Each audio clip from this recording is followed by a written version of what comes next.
أشهد أن لا وحده لا شريك له وأشهد أن محمدا عبده ورسوله أما بعد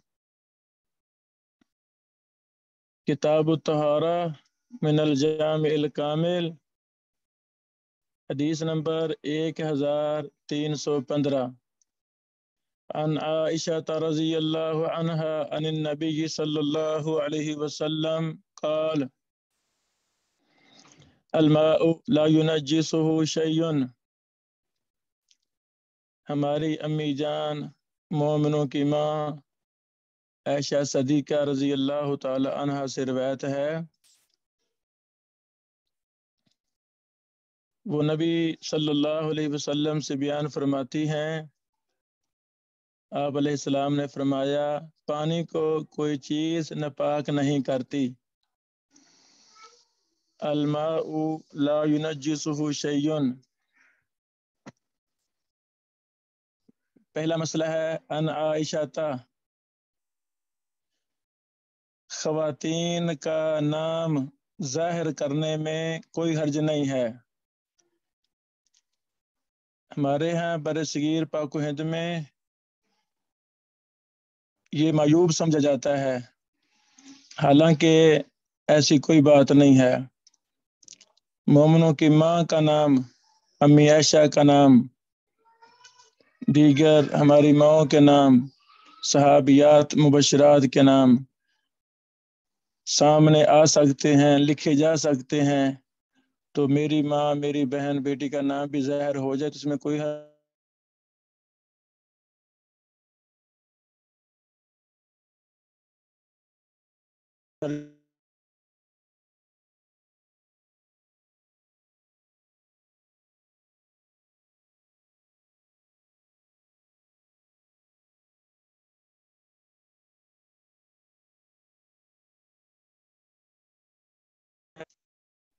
وہ ایک حدیث کو لے لیتے ہیں، دوسری کو چھوڑ دیتے ہیں۔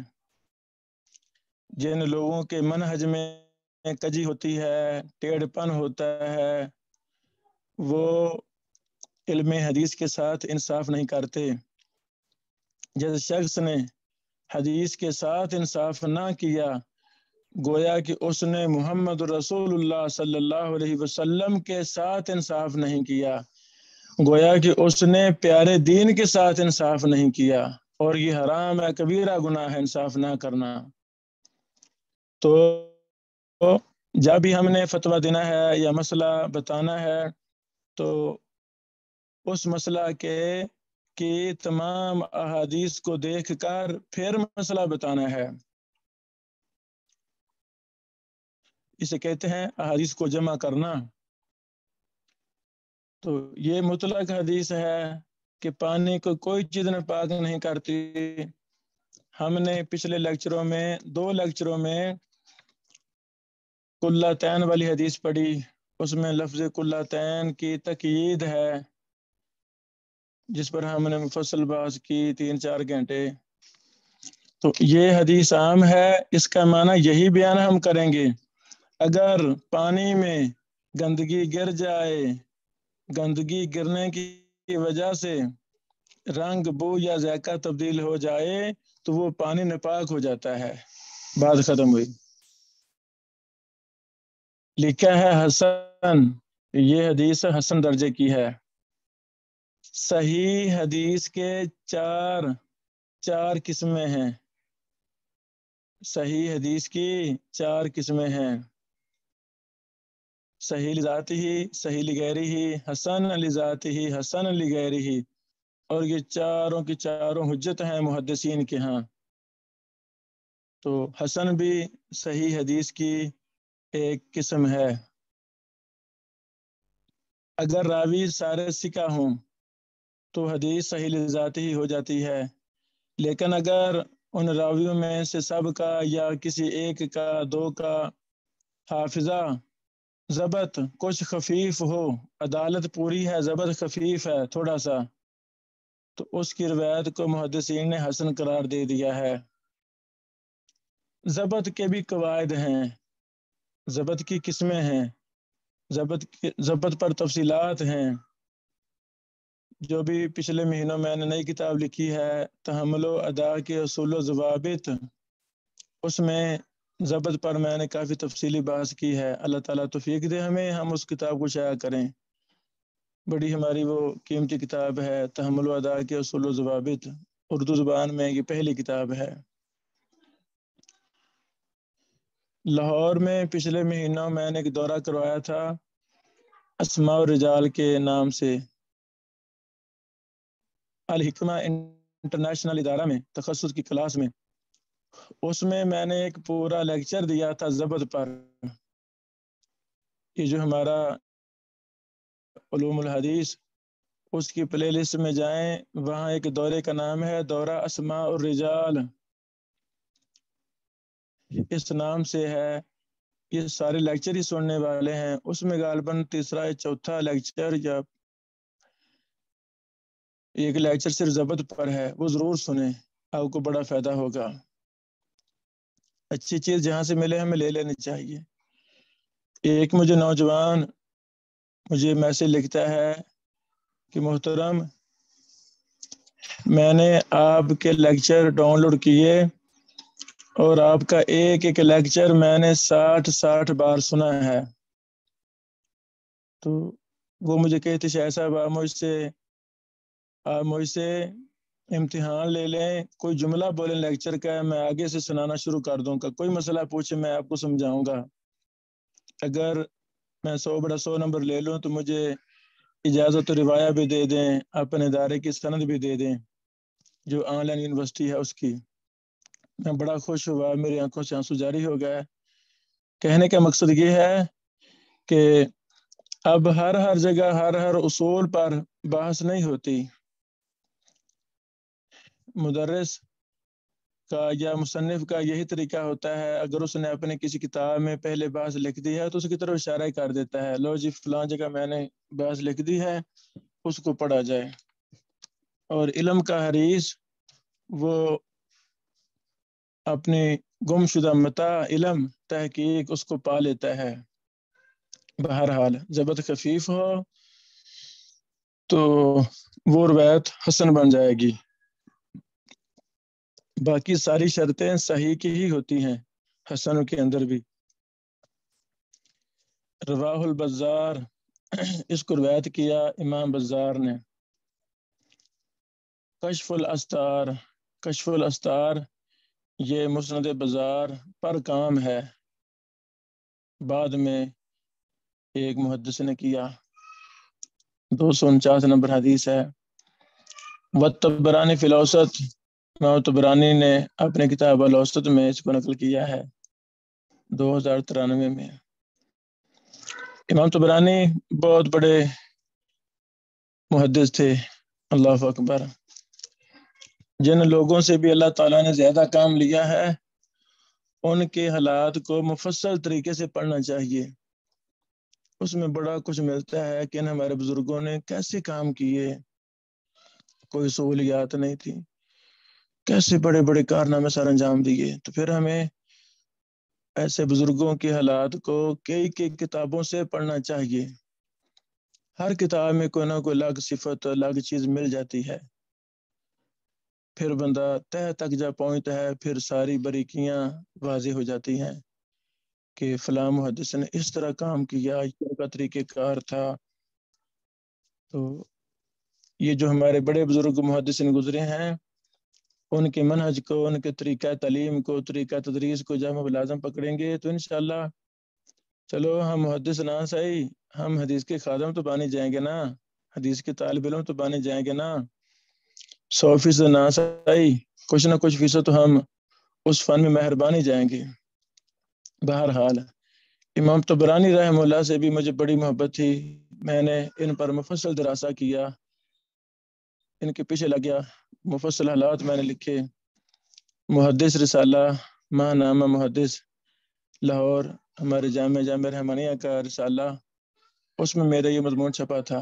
گوگل پر سرچ کریں امام طبرانی رحمہ اللہ کے حالات اور ان کی کتب حدیث کا منہج، تو اس میں نے مفصل بحث کی ہے، ضرور بھائی پڑھیں۔ اسی طرح میں نے امام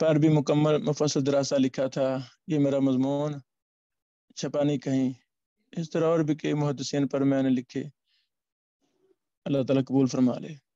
بہرحال طبرانی کی تین ہیں موجم: الموجم الکبیر، الموجم الاوسط، الموجم الصغیر.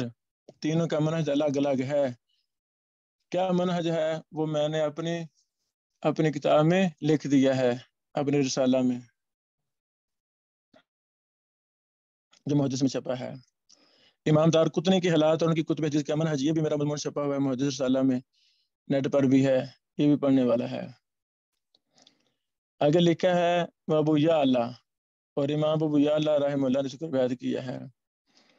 امام ابو یعلا کی مشہور کتاب ہے مسند ابی یعلا. بہت اچھی کتاب ہے، بہت اچھی کتاب ہے.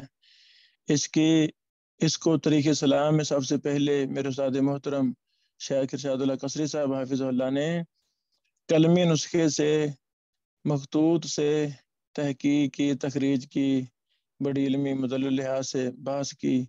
وہ کتاب 6 جلدوں میں چھپی ہے الحمدللہ. دوسرے ملکوں سے بھی بارہا شائع ہو رہی ہے. شیخ البانی رحمہ اللہ نے بھی ہمارے استاد محترم کی مسند ابی یعلا کی تحقیق سے استفادہ کیا ہے، اور اپنی کتابوں میں کئی دفعہ کہا ہے قال الاستاذ ارشاد الحق العصری. شیخ البانی صاحب نے کہا ہے. اللہ شیخ کی قبر پر کروڑوں رحمت نازل فرمائے. یہ میں کیوں بات کر رہا ہوں؟ یعنی یہ علم کے آلات ہیں، آلے ہیں علم کے. ہر فن کے الگ آلات ہوتے ہیں. اسلحہ ہوتا ہے. تو ایک طالب علم کا اسلحہ کتابیں ہیں، کتابوں کا تعارف ہے، کتابوں کا منہج ہے.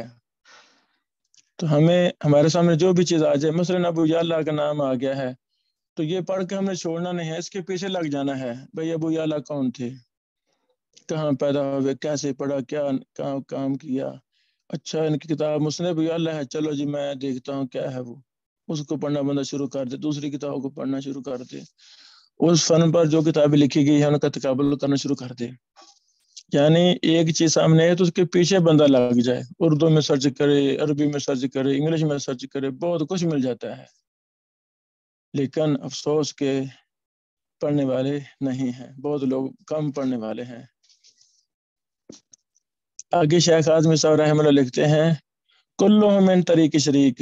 یہ تینوں امام بزار، طبرانی اور ابو یعلا تینوں بیان کرتے ہیں شریک کی سند سے. کیا مطلب؟ ان تینوں کی سندیں آپ اصل کتابوں سے نکال کر اکٹھی کریں گے تو تینوں سندوں کا مرکزی راوی شریک ہوگا. مرکزی راوی پہلے بھی ہم نے عرض کیا، جہاں سند اکٹھی ہو رہی ہے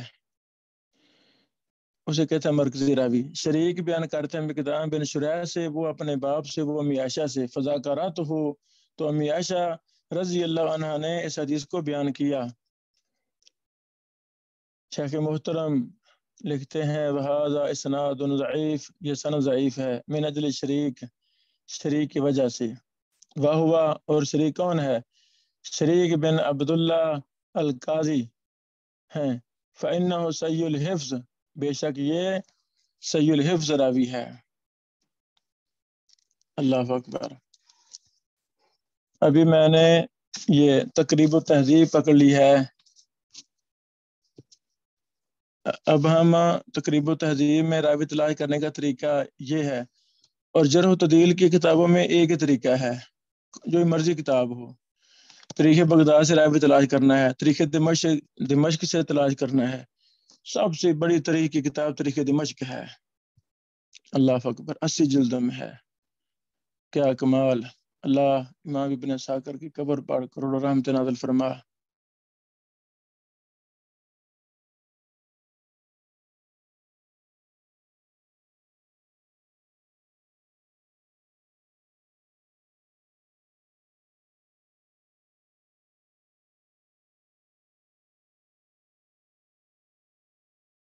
آتا ہے ہم شین نکالیں گے. شین آ گیا. ہر حرف، مثلا شین ہے تو شین کے بعد شین الف شروع ہو جائے گا، شین الف، پھر شین با، پھر شین تا، ہم نے نکالنا ہے شین را، شین را بھی آ گیا ہے، تو شریک شین را یا پر جانا ہے ہم نے، پھر ہمیں جلدی یہ مل جائے گا. شین را ہا، شین را کاف، لو جی شریک بھی آ گیا. جب شریک ہم نے کھولا شریک آ گیا ہے، تو یہاں ہمیں کئی شریک ملے ہیں. تو جو فرمانا ایک نام کے کئی راوی ہیں، ایک نام کے کئی راوی. ہمارا جو راوی ہے وہ ہے شریک بن عبداللہ القاضی، شریک بن عبداللہ القاضی. توجہ فرمانا، پہلے راوی ہے شریک بن حنبل الابسی، یہ ہمارا راوی نہیں ہے. دوسرا شریک ہے شریک بن شہاب الحارثی، یہ بھی ہمارا نہیں ہے. تیسرا راوی ہے شریک بن عبداللہ النخعی الکوفی القاضی بواسط، یہ ہمارا راوی ہے. راویوں کی پہچان کے اصول ہیں، نسبت سے راوی پہچانا جاتا ہے، مکمل نام سے پہچانا جاتا ہے، وغیرہ وغیرہ. حافظ ابن حجر اسقلانی رحمہ اللہ لکھتے ہیں شریک بن عبداللہ النخعی الکوفی القاضی بواسط ثم الکوفہ ابو عبداللہ صدوقن، یہ راوی صدوق درجے کا ہے. آگے لکھا ہے یخطئ کثیرن، یہ بہت زیادہ غلطیاں کرتا تھا. اللہ اکبر. جب راوی بہت زیادہ غلطیاں کرتا ہے، یہ ہے علت کا مسئلہ، علل الحدیث کا مسئلہ ہے. یہ جو ہم نے کتاب لکھی شائع کی علل الحدیث کے اصول و ضوابط، اس میں نے اس پر تفصیلی بحث کی ہے. غلطی کی قسمیں ہیں، غلطی کی یخطئ قلیلا یخطئ کثیرا اخطأ بمرہ، یہ مختلف اصطلاحات محدثین نے استعمال کی، ان کا الگ الگ حکم ہے. اب وقت نہیں ہے تو ہماری کتاب علل الحدیث، اس میں ساری تفصیل ہم نے لکھی ہے. یخطئ کثیرا تغیر حفظه منذ والی القضاء بالکوفہ، ان کا حافظہ خراب ہو گیا تھا جب کوفہ میں قاضی بنے، والی بنے قضات کے. وکان عادلا فاضلا عابدا شدیدا علی اہل البدع، یہ حکم مختصر ابن حجر رحمہ اللہ نے نقل کیا ہے. تو جس کا حافظہ خراب ہو جائے اسے کہتے ہیں مختلط راوی، اختلاط والا راوی، اختلاط کا شکار ہو گیا تھا. تو اختلاط سے پہلے کی حدیثیں صحیح ہوتی ہیں، اختلاط کے بعد کی حدیثیں ضعیف ہوتی ہیں. اللہ اکبر. اللہ محدثین پہ رحم نازل فرمائے، انہوں نے ایک ایک مختلط راوی پر الگ الگ کتابیں لکھ دی ہیں. تو ان راویوں نے کب ان کی اختلاط ہوا تھا وہ تعین کر دیا ہے، فلاں ثانی ہجری کو اختلاط ہوا تھا.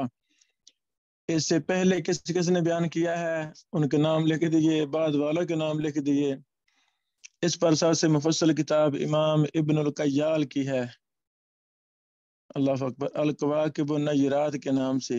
اس کتاب کا میں نے خلاصہ نکالا تھا، زمانہ طالب علمی میں خلاصہ نکالا تھا، پھر اس میں بہت زیادہ اضافے بھی کیے تھے. اللہ تعالیٰ وہ بھی ہمیں شائع کرنے کی توفیق عطا فرمائے. بہرحال یہ ہم نے پڑھا پہلے ابن حجر رحمہ اللہ کی بحث. امام ذہبی نے کاشف میں لکھا ہے، کاشف بھی مختصر حکموں پر کتاب ہے. ایک آدھ سطر میں امام ذہبی رحمہ اللہ خلاصہ نکال دیتے ہیں. امام ذہبی فرماتے ہیں وثق ابن معین وقال غیرہ سی الحفظ، اس راوی کو ابن معین نے سکا کہا ہے اور ان کے علاوہ نے سی الحفظ کہا ہے. امام نسائی نے کہا لیس بہ بأس. اللہ اکبر.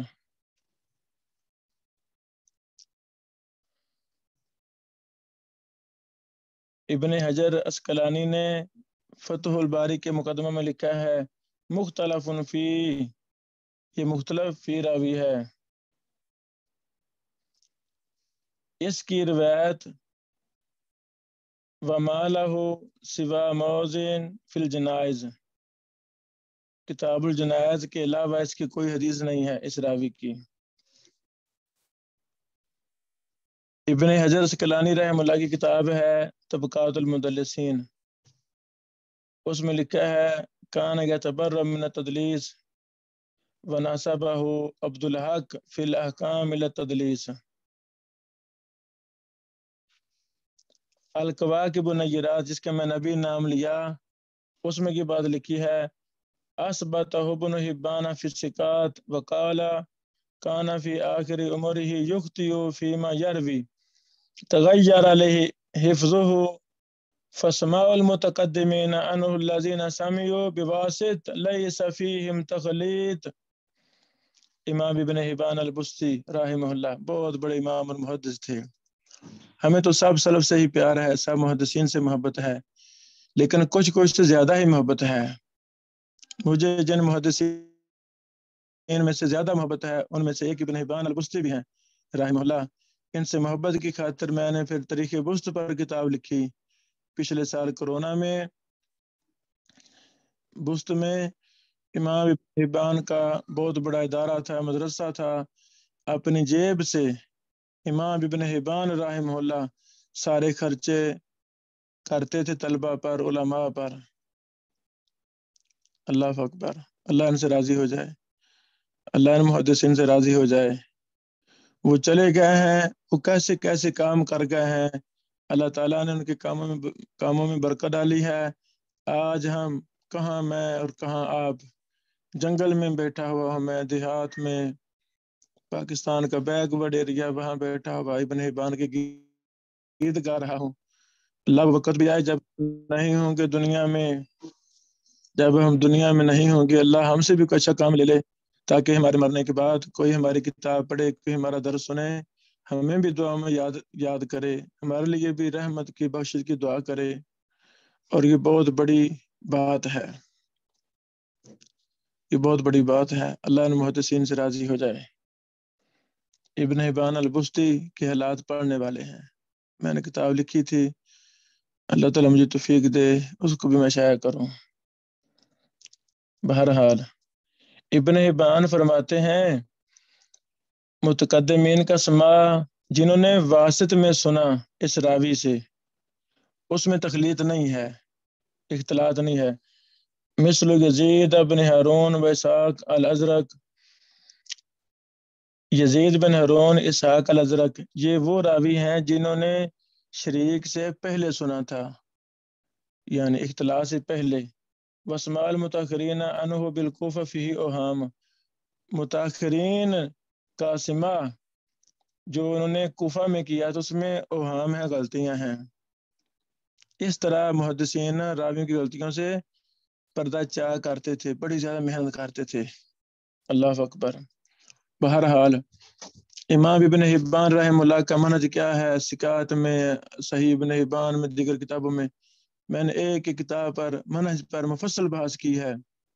ابن حبان کے حوالہ سے کہ یہ کہ غلط باتیں مشہور ہیں ہمارے ہاں مدارس میں، اہل علم میں، کہ یہ غلط باتیں مشہور ہیں ابن حبان رحمہ اللہ کے حوالہ سے، میں نے ایک ایک بات کا بڑا مفصل رد کیا ہے اپنی کتاب تاریخ بست میں۔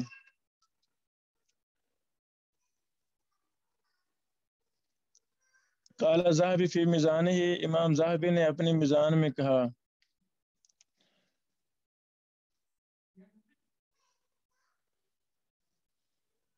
لمبی عبارت ہے، عبد الجبار بن محمد نے کہا، میں نے یحییٰ بن سعید سے کہا، زعموا، محدثین نے گمان کیا ہے، ان شریکن انما خلط بآخرہ، کہ وہ تو خلط کا اختلاط کا شکار ہوگا تھا آخری عمر میں۔ تو امام یحییٰ بن سعید نے کہا، لا زال مختلطا، وہ ہمیشہ مختلط رہا ہے۔ سبحان اللہ۔ امام ذہبی ابو زرع نے کہا، کانا کثیر الحدیث صاحب وہم، حدیثیں بہت زیادہ بیان کرتے تھے، ان کو وہم ہو جاتا تھا۔ وَهُوَ یغلط احیانا، کبھی کبھی غلطی بھی کر جاتا تھا۔ یہ بھی کہا گیا ہے، انہ حدث بواسط باحادیث بواطیل،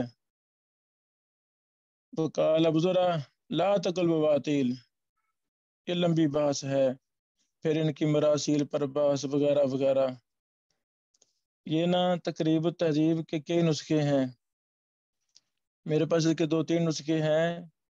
تو ایک نسخے میں ایک محقق صاحب نے نا تقریب کے ساتھ اور بھی کتابوں کو جمع کر دیا ہے، الکاشف کو، طبقات المدلسین کو، فتح الباری کی فصل تاسع کو، مقدمہ فتح الباری کی، الکواکب النیرات کو، شرح علل ابن رجب کو، روات المراسیل لبی زرع کو، اور دیگر کے فوائد جو مختصر کتاب سب کو جمع کر دیا، تو کتنا فائدہ ہو گیا، ایک ہی جگہ پر ہمیں ایک راوی کی ساری معلومات مل جاتی ہیں۔ یہ چند باتیں کرنے کا میرا مقصد یہ تھا کہ محدث اعظمی رحمہ اللہ نے ایک سطر میں یہ اشارہ کر دیا کہ وَهَذَا إِسْنَادٌ ضَعِيفٌ مِنْ أَجْلِ شریک وَهُوَ ابن عبد اللہ القاضی فإنه سيء الحفظ۔ کیونکہ اگر ہر کتاب میں ایسے لمبی لمبی بات کریں تو پھر یہ الجامع الکامل یہ 100 جلد سے بھی آگے نکل جاتی، کون اس کو لیتا، اس لیے مختصر ترین جملہ نے لکھ دیا خلاصہ کلام۔ اب سوال پیدا ہوتا ہے کہ شیخ اعظمی صاحب رحمہ اللہ اگر یہ راوی ضعیف ہے آپ کی تحقیق میں تو پھر اس کو آپ نے کیوں حسن کہا ہے، یہ اعتراض تھا، اس کا خود ہی جواب دے رہے ہیں۔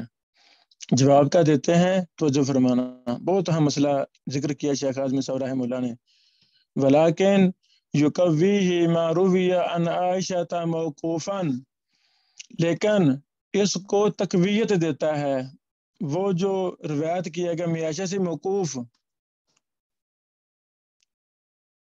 آپ ایسے سمجھیں شیخ اعظمی صاحب رحمہ اللہ کو جو پہلی سند ضعیف ہے اس کو تقویت دینے کا ایک دوسری سند مل گئی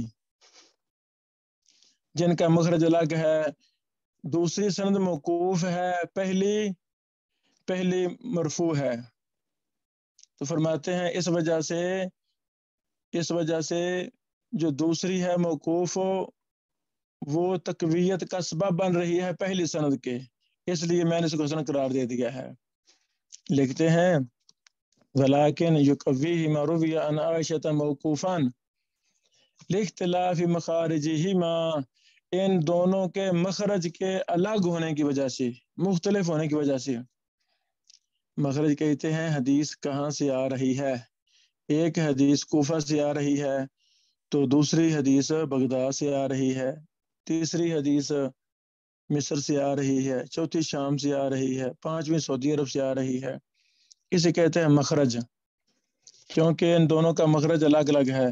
امی عائشہ کی جو مرفوع روایت ہے اس کا مخرج اور ہے، امی عائشہ کی جو موقوف روایت ہے اس کا مخرج اور ہے، مخرج کی تبدیلی کی وجہ سے تقویت مل جاتی ہے۔ تو موقوف روایت کہاں ہے، وہ ما رواه احمد، جس کو روایت کی امام احمد نے 35,399 نمبر، واسحاق بن راہوے 1,393 نمبر، وابن خزیمہ 251 نمبر، وابن حبان 1192 نمبر، والبہقی، اور بہقی نے، ان سب نے، یہ سب کیسے روایت کرتے ہیں، کلہم من طریق یزید الرشک، یہ سارے یزید رشک سے بیان کرتے ہیں، وہ معاذہ سے، وہ کہتی ہیں سألت عائشہ عن الغسل، میں نے سوال کیا امی عائشہ سے غسل کے والے سے، من الجنابہ، جنابت سے، غسل جنابت، فقالت، انہوں نے کہا ان الماء، بے شک پانی، لا ینجسہ شیء، پانی کو کوئی چیز ناپاک نہیں کرتی، قد کنت اغتسل، میں غسل کیا کرتی تھی، انا ورسول اللہ، میں اور اللہ کے رسول صلی اللہ علیہ وسلم، من اناء واحد، ایک برتن سے، یبدأ، آپ شروع ہوتے آپ، فیغسل یدیہ، اپنے ہاتھوں کو دھوتے۔ تو ایک اور مسئلے کی طرف اشارہ کرنا چاہتا ہوں، یہ فائدہ ہوتا ہے زیادہ سندیں، زیادہ طرق متن اکٹھے کرنے کا، پہلے میں وضاحت نہیں ہے تو دوسرے میں وضاحت آ گئی، یعنی پہلے میں بس مطلق ہے ان الماء لا ینجسہ، الماء لا ینجسہ شیء، تو دوسرے میں پورا واقعہ آ گیا، مرفوع بھی امی عائشہ بیان کر رہی ہے، موقوف بھی امی عائشہ بیان کر رہی ہیں، مرفوع کا مخرج اور ہے، موقوف کا مخرج اور ہے، مرفوع میں مرکزی راوی ہے شریک بن عبداللہ القاضی، لیکن موقوف میں مرکزی راوی ہے یزید رشک، یہ راوی مرکزی ہے، تو مخرج الگ الگ ہوگا نا۔ اچھا جی، شیخ اعظمی صاحب فرماتے ہیں وہذا یقوی، یہ مضبوط کر رہی ہے ما رواہ شریک القاضی، جس کی روایت کی شریک القاضی نے، لأن الاصل فیہ الرفع، کیونکہ اصل اس میں رفع ہے. کیا مطلب؟ مرفوع ہے یہ روایت، رفع سے مراد مرفوع ہے. فعائشہ رضی اللہ عنہا مرۃ رفعت، امی عائشہ رضی اللہ تعالیٰ عنہ نے ایک بار اس کو مرفوع بیان کر دیا، فمرۃ اوقفت، اور ایک بار اس کو موقوف بیان کر دیا. الحمدللہ یہاں تک ہماری یہ بحث مکمل ہوئی. حدیث نمبر 1316، 16 نمبر حدیث، الجامع الکامل کتاب الطہارہ، عن ابی سعید الخدری رضی اللہ تعالی عنہ انہ قال قیل یا رسول اللہ، کہا گیا اللہ کے نبی صلی اللہ علیہ وسلم، انا توضا من بئر بضاعہ، کیا ہم بئر بضاعہ سے وضو کریں؟ بئر کہتے ہیں کنواں، بضاعہ جگہ کا نام تھا. وَهِيَ بِئْرٌ، یہ ایسا کنواں ہے، یتراہ، ڈالے جاتے ہیں اس میں الحجاز، حیض کے دوران استعمال ہونے والے کپڑے، ٹاکیاں، جن کو خون مینسز کا خون لگا ہوتا ہے وہ اس میں پھینکے جاتے ہیں. والہم الکلاب، کتوں کا گوشت پھینکا جاتا ہے. والنتن، اور بدبودار چیزیں. اس پر مفصل باتیں لکھی ہے محدثین نے. خلاصہ یہی ہے کہ وہ کنواں نا گہری جگہ پر تھا، گہری جگہ پر، جیسے دیہاتوں میں کوئی گہری جگہ ہو وہاں کنواں بن جاتا ہے، وہاں کنواں تھا وہ. تو سارے علاقے کا پانی جب بارش آتی تو وہاں ہی آتا تھا. بات ختم ہوئی. اب جب پانی سارے علاقے کے وہاں آ رہا ہے تو رستے میں جو بھی پانی کچھ چیز ملے گی پانی تو بہا کر لے جانی ہے، دوسری طرف لے جانی ہے. تو پانی کا رخ بھی اسی کنویں کی طرف ہوتا تھا. تو اس وجہ سے وہ سارے گندے پیلے کپڑے وغیرہ، مردہ جانور، بدبودار چیزیں وہاں ہی آتی تھیں. ایک معنی. دوسرا مطلب وہ کنواں اصل میں نا وہاں پانی رکتا نہیں تھا، اس کا پانی آگے نکل جاتا تھا. کتنے کنویں ہم نے خود دیکھے ہیں، وہاں گندا پانی بھی آ رہا ہے، اچھا بھی آ رہا ہے، لیکن وہ پانی وہاں رکتا نہیں ہے، پانی آگے نکل جاتا ہے. تو جب پانی کی کراسنگ جاری ہو تو پھر وہاں بدبودار چیز وغیرہ وہاں اس نے رک کر کرنا کیا ہے، آئی ہے تو پیچھے سے اچھا پانی اس نے آگے اس کو پھینک دیا، باہر نکال دیا اس کو، نکمی شے کو. یہ اس کا مطلب ہے. یہ میں نے مختلف محدثین کی وضاحتوں کا خلاصہ بیان کیا ہے. اگر اس پر محدثین کے اقوال شروع کر دیں تو بہت لمبی ہو جائے گی بحث. خلاصہ میں نے بیان کر دیا.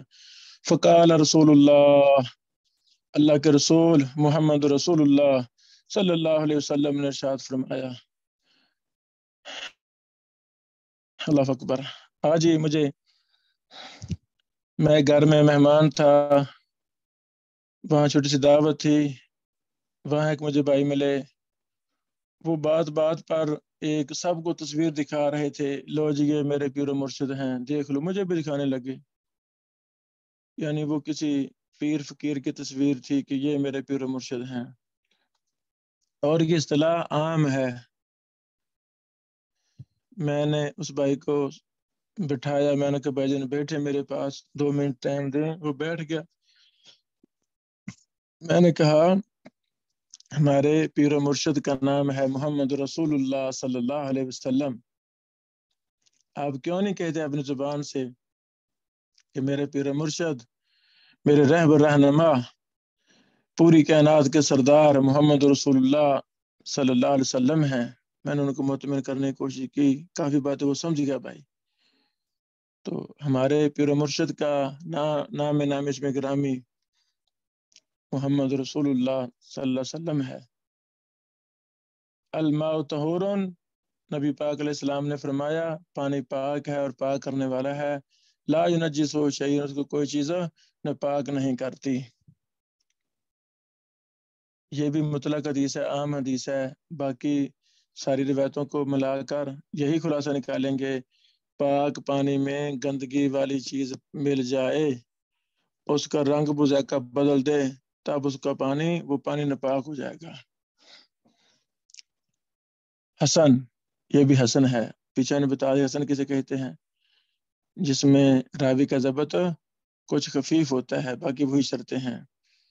رواہ ابو داود 66 نمبر، و ترمذی 66 نمبر، والنسائی 326 نمبر، کلہ من طریق الولید بن کثیر. یہ سارے تینوں محدثین ولید بن کثیر کے سند سے بیان کرتے ہیں. تو ولید بن کثیر کیا ہے؟ مرکزی راوی. ان محمد بن کعب القرظی، وہ محمد بن کعب القرظی سے، وہ عبید اللہ بن عبد الرحمن بن رافع سے، وہ ابو سعید خدری سے. قال، انہوں نے کہا فذکرہ، تو انہوں نے اس کو ذکر کر دیا. اللہ تعالیٰ شیخ اعظمی صاحب کو جزائے خیر دے. انہوں نے الحمدللہ اپنی کتاب الجامع الکامل میں ہر صحیح حدیث کے نقل کرنے کے فوراً بعد حکم لگایا ہے، پھر مختصر تخریج کی ہے. سند جمع جہاں ہو رہی ہیں وہ ساری سند لکھ دی ہے. کتنا اچھا کام ہو گیا. یعنی الجامع الکامل میں ہر حدیث کی سند موجود ہے، محفوظ ہے. الحمدللہ. فقال ابو سعید فی روایت عند النسائی، ابو سعید نے نسائی میں جو روایت اس میں کہا، یہ اضافہ ہے. مررت بالنبی صلی اللہ علیہ وسلم، میں نبی علیہ السلام کے پاس سے گزرا. وہو یتوضا من بئر بضاء، آپ وضو کر رہے تھے بئر بضاء سے. فقلت، میں نے کہا، اتتوضا منہا، کیا آپ ایسے کنویں کے پانی سے وضو کر رہے ہیں؟ وہ یترا فیہا ما یکرہ من النتن، اس میں تو پھینکی جاتی ہیں ناپسندیدہ چیزیں، بدبودار چیزوں وغیرہ میں سے. فقال، آپ نے فرمایا، الماء لا ینجسہ شیء، پانی کو کوئی چیز ناپاک نہیں کرتی. جب نبی علیہ السلام وضو کر رہے تھے تو اس کا پانی پاک تھا، رنگ بوزے کا نہیں بدلا تھا. جیسا میں نے تجھے بیان کی، معنی بیان کر دیا کہ پانی آتا تھا تو پانی وہاں رکتا نہیں تھا، آگے نکل جاتا تھا، آگے فصلوں کو، آگے ڈہلان جو نیچی جگہ تھی ادھر اس کی طرف نکل جاتا تھا. بات ختم ہوئی، معنی واضح ہو گیا.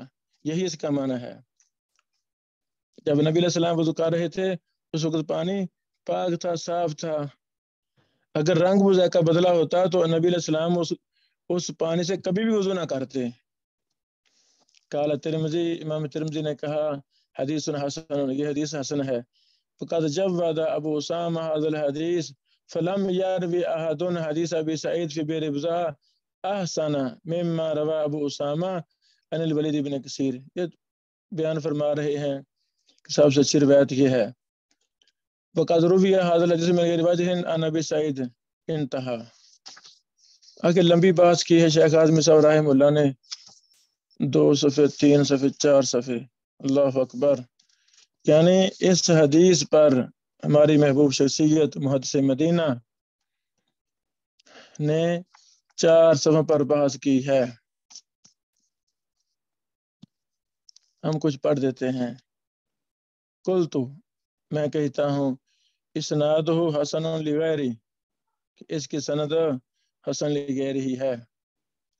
حضرات گرامی، حسن لغیری ہی ویسے ہی حجت ہے جیسے باقی 3 قسمیں صحیح کی حجت ہیں. اس میں کوئی شک و شبہ نہیں ہے، یہ حسن لغیری بھی حجت ہے. الحمدللہ. اس پر کافی کچھ لکھا گیا ہے. الحمدللہ. جب بعض کو غلط فہمی لگی، انہوں نے ایسے یہ بات کرنی شروع کر دی، حسن لغیری ضعیف ہوتی ہے، تو ان کی بات درست نہیں تھی. وہی بات ٹھیک ہے جو امام محدثین کی بات ہے. پوری دنیا میں جو محدثین موجود ہیں الحمدللہ سارے کہتے ہیں حسن لغیری حجت ہے. ہم بھی کہتے ہیں حسن لغیری حجت ہے. ایک میری کتاب ہے تخریج و تحقیق اصول و ضوابط، اس کے آخر میں میں نے اس پر مفصل کافی بحث کی ہے، اسی مسئلہ پر حسن لغیری پر. مقالہ تسریہ فضیلت الشیخ بیبہ مدثری حافظ اللہ کی کتاب ہے، اس میں کافی مفصل اسی مسئلے پر بحث ہے. سعودیہ کے ایک شیخ ہیں خالد بن منصور الدریس حافظ اللہ، دکتور صاحب ہیں، ان کی کتاب ہے 5 جلدوں میں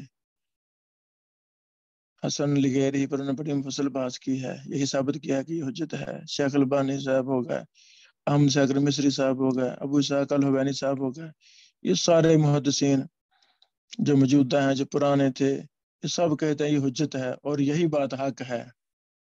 شاذ بات کو ہوا دینا یہ خدمت دین نہیں ہوتی، منہجی غلطی ہوتی ہے۔ منہجی غلطی کو نہیں لینا چاہیے، شاذ باتوں کو نہیں لینا چاہیے۔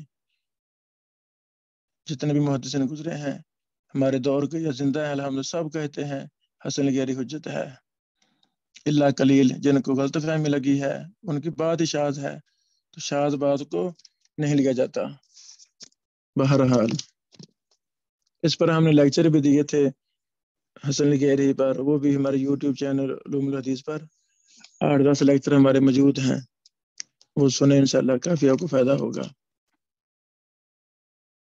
شیخ اعظم صاحب فرماتے ہیں یہ سند حسن الغیری ہے۔ وعبید اللہ بن عبد الرحمن بن رافع لم یوثقہ احد، اس کو کسی نے بھی سکہ نہیں قرار دیا۔ ذکر ابن حبان فی الثقات، اس کو ذکر کیا ابن حبان نے اپنی کتاب الثقات میں جلد 5 صفحہ نمبر 71۔ ولیکن للحدیث طرق اخری، اس حدیث کی اور سندیں بھی ہیں، کما قال ترمذی، جیسے ترمذی نے کہا، من ہمارا ابو داؤد حدیث نمبر 67 من طریق محمد بن اسحاق عن سلیت یا سلیت بن ایوب عن عبید اللہ بن عبد الرحمن بن رافع الانصاری ثم الادوی عن ابی سعید الخدری رضی اللہ تعالیٰ عنہ قال سمعت رسول اللہ صلی اللہ علیہ وسلم وهو يقال له انه يستقى لك من بئر بزعة وهي بئر يلقى فيها لحوم الكلاب والمحاجز وعذر الناس، فقال رسول الله صلی اللہ علیہ وسلم ان الماء طہور لا ينجسه شيء۔ اللہ اکبر۔ آگے لکھتے ہیں محمد بن اسحاق مدلس ہے اور اننا ہے، اور سلیت بن ایوب اس کو ابن حبان نے ثقات میں ذکر کیا ہے، جلد نمبر 6 ہے، صفحہ نمبر 430 ہے۔ اور ابن حجر نے کہا مقبول، یہ مقبول ہے۔ تو مقبول کا معنی کیا ہے؟ اے عند المتابعہ، مطابت کے وقت، جب اس کی کوئی مطابت مل جائے گی، اس کا کلاس فیلو ساتھی بھی یہ روایت بیان کرے گا تو پھر یہ مقبول ہے، یہ ہے مطلب۔ تقریب و تہذیب میں مقبول بہت زیادہ ابن حجر صاحب استعمال کرتے ہیں، تو مقبول کا مطلب کیا ہے؟ مقبول اے عند المتابعہ، مطابت کے وقت یہ مقبول راوی ہے، ورنہ اگر مطابت نہیں ہے تو یہ مقبول نہیں ہے، اس کی روایت نہیں لی جائے گی۔ آگے لکھتے ہیں ایک منٹ، ورواه النسائی من طریق مطرف وابن طریف عن خالد بن ابی نوف عن سلیت عن ابن ابی سعید الخدری عن ابیہ قال مررت بالنبی صلی اللہ علیہ وسلم وهو يتوضأ من بئر بزاء فقلت أتتوضأ منها وهي يطرح فيها ما يكره من النتن فقال الماء لا ينجسه شيء۔ اللہ اکبر۔ وفيه خالد بن ابی نوف ذکر ابن حبان فی الثقات، یہ لفظ نا سلیت ہے، سین لام یا تو، لکھا ہے ابن حجر صاحب نے یہ تقریب التہذیب میں بفتح اول ہی وکسر اللام، یہ راوی سلیت ہے، سلیت نہیں ہے، سلیت راوی ہے، تو لفظ سلیت ہے، سین لام یا تو، لام کے نیچے زیر ہے، سین پر زبر ہے، سلیت۔ وفی خالد بن ابی نوف ذکر ابن حبان فی الثقات، جلد 6 صفحہ نمبر 264۔ اب یہ آگیا ہے ذکر ابن حبان فی الثقات، کہیں آتا ہے وثق ابن حبان فی الثقات، وثق اور ہے، ذکر اور ہے۔ بعض اہل علم میں فرق نہیں کرتے، ان کو غلطی لگی ہے، فرق کرنا چاہیے۔ ایک راوی کو ابن حبان صاحب نے ثقات میں ذکر کیا ہے اور ساتھ لکھا ہے ثقاتن، حکم لگایا ہے، تو پھر کہیں گے وثق ابن حبان فی الثقات۔ اگر بس نام لکھا ہے لیکن حکم نہیں لگایا تو پھر کہیں گے ذکر ابن حبان فی الثقات، یہ فرق ہے، یہ فرق کرنا چاہیے۔ امام ابن حبان رحمہ اللہ کے منہج پر وہ طریق بست میں نے مفصل بحثیں لکھ دی ہیں، اور کچھ میں نے لیکچر بھی دیے تھے، 15-20 لیکچر بھی ہیں ابن حبان رحمہ اللہ پر، ہمارے یوٹیوب چینل پر موجود ہیں علوم الحدیث میں، وہ ضرور سنے جائیں۔